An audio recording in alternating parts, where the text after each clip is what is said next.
Hello everybody and welcome to the Hardcore Iron Man, where we plan on keeping it that way.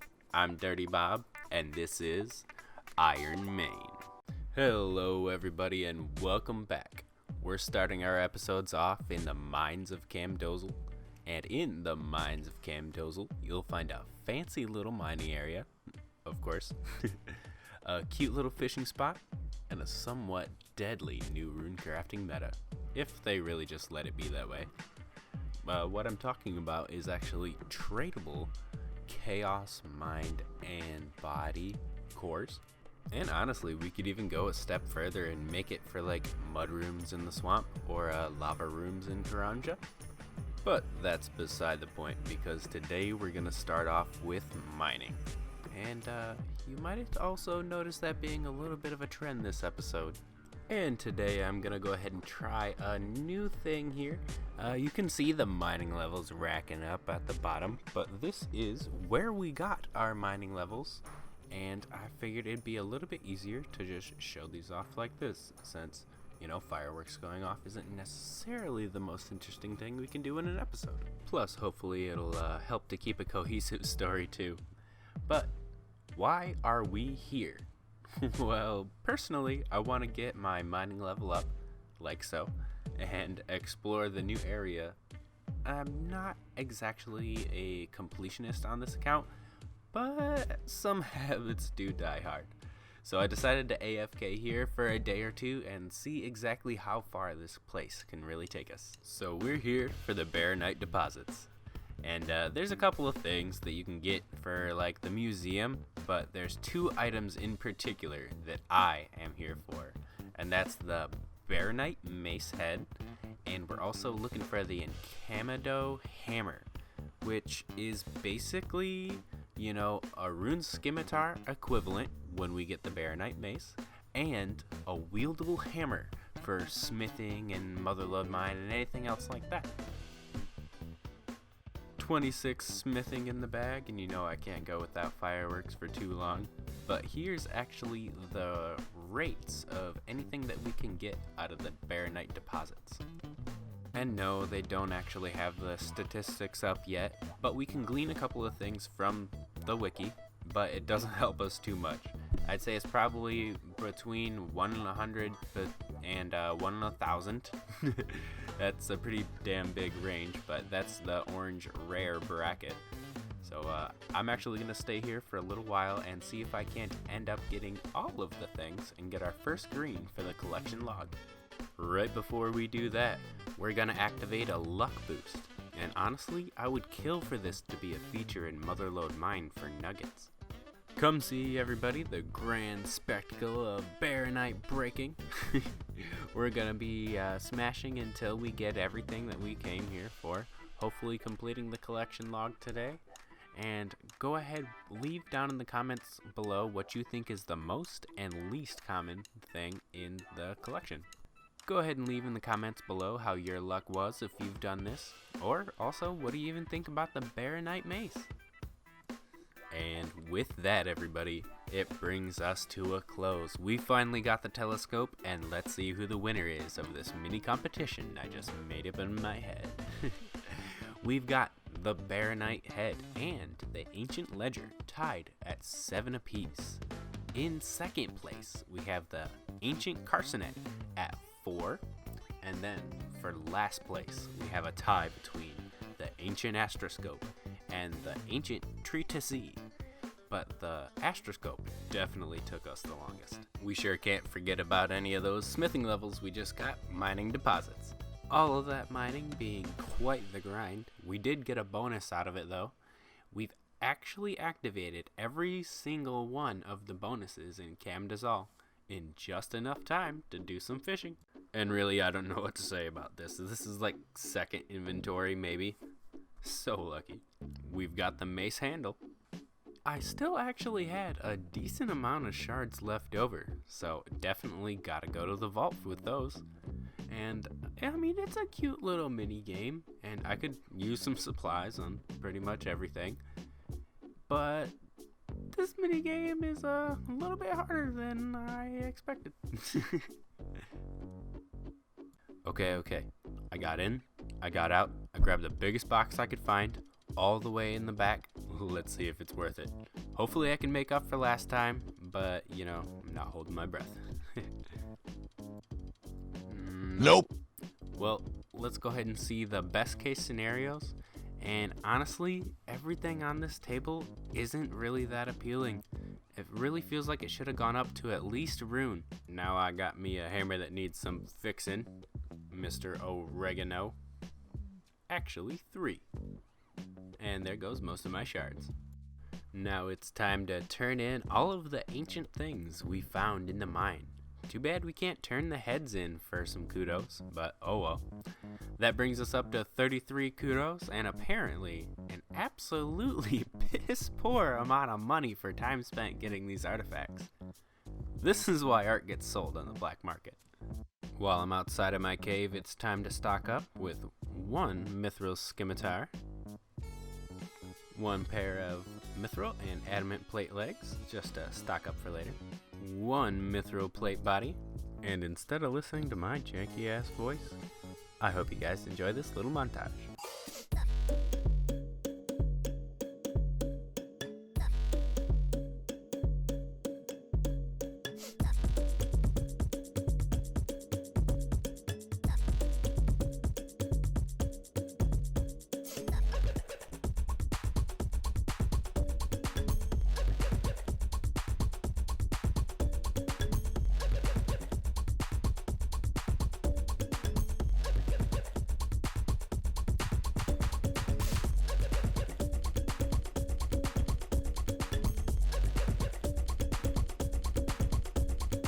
Here we go, everybody. We finally did it.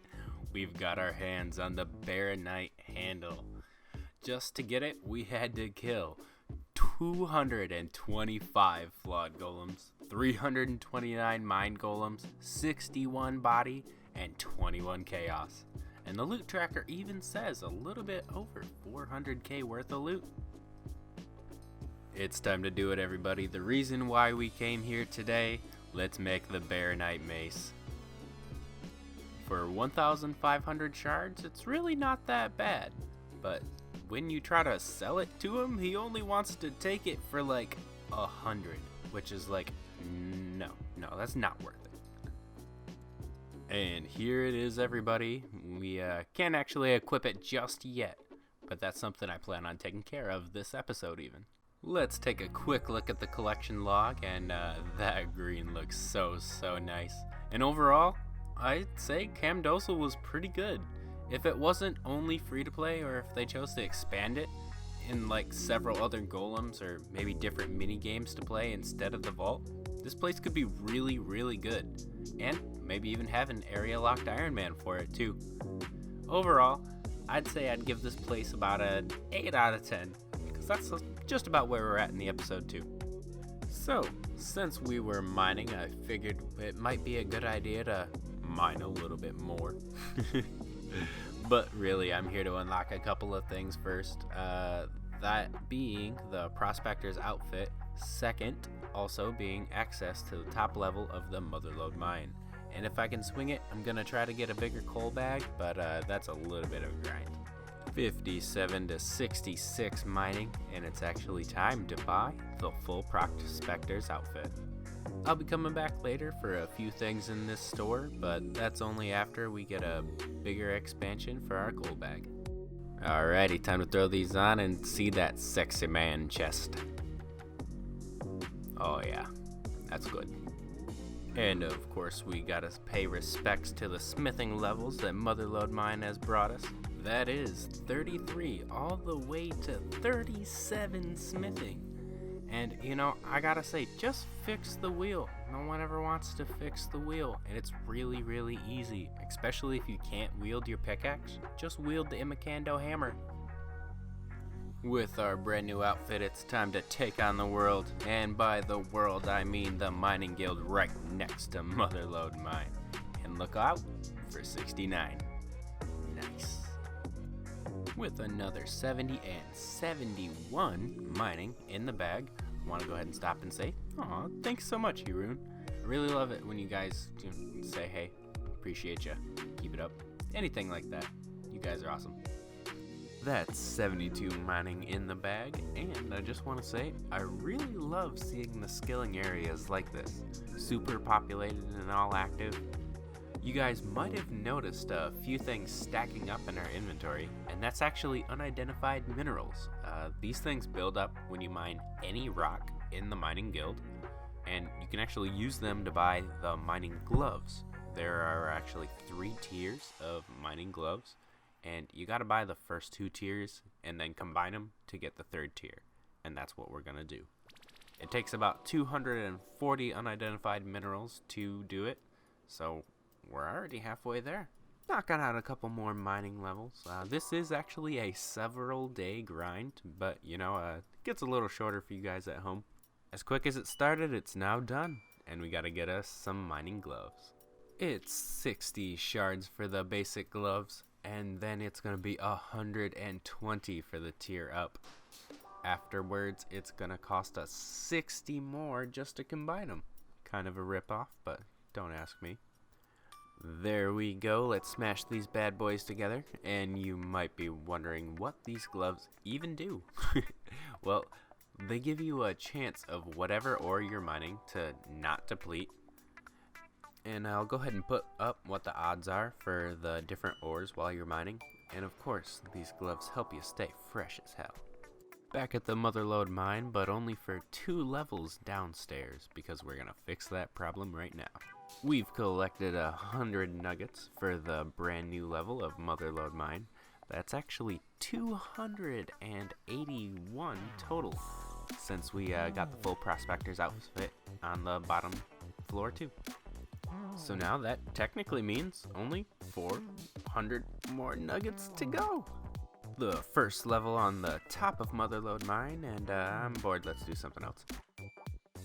I always thought this maze was hilarious. You can get it done in like 1 or 2 clicks. Here's the quest everybody does first if you do not savor the early game. But it is also a big step forward for our attack and strength at the moment, bringing us all the way up to 45 strength and 36 attack. Starting Tree Gnome Village, and oh wow, you don't even have to, fight this guy. This fight went ahead and started off pretty well, and I wanted to see if I could do it with just melee, but I brought the bow gear just in case, and it's actually a really good thing that I did. The funniest thing about this clip right here is it's over a period of I think 15 minutes. It's not a good clean kill. With Tree Gnome Village done and over with, we have Spirit Tree access, which is really, really useful, and I don't use it enough, but we also have enough for the Baronite mace that we just earned today. I needed a loaf of bread for this quest, and I was so close, so I figured why not. Walking over this freaking mountain really makes me want to get myself a mithril grapple. And I heard that's actually going to be able to be put in the bolt pouch, so, plus might actually carry one around this time. Merlin's Crystal done and over with, and you only get quest points, which is kind of useless. Well, I got about 3 quests done, and I'm out of strange fruit, so I think that means we need to steal a whole lot more. But also, our run energy is shit, so we need to fix that too. These early agility levels go by so quickly, and that's 50 agility. We're able to move on to the Falador course, and if we get 50 thieving, we can start working on our rogue's outfit. Thanks so much for watching, everybody. I really appreciate you guys showing up till the end, and as always, this is where you get to see how much time I've sank into what most people would call no progress. Don't forget to like, subscribe, or leave a comment, and I'll see you guys next time.